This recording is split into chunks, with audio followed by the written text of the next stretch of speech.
If you're looking to muffle your audio so it will sound like you're hearing it from underwater, I can show you how in a couple of minutes. Hello everyone, welcome to this channel. I'm Giovanni Pino, and if this video helps you, please let me know in the comments and give it a like so it can help others who may need to watch this video. Once you have in your timeline the clip and the music you want to add the effect, the next thing to do is go into the effect panel and look for low pass effect. Next, we drag it into our audio clip.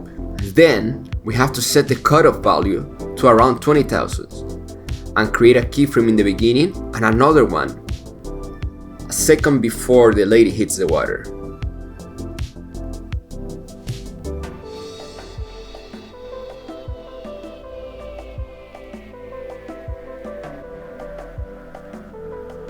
Next, we look for a frame where the camera is already underwater and create another keyframe in the cutoff, and we set it to 400. This will create a nice transition for the effect.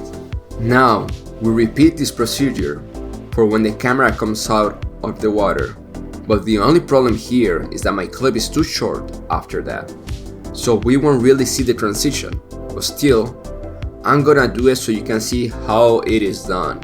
So here we can create another keyframe of 400,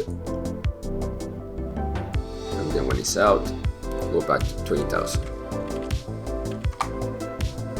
Actually, we can go back. Yeah. And that's it. That's how you can muffle the sound to make your audio sound from underwater or that is coming from a different room.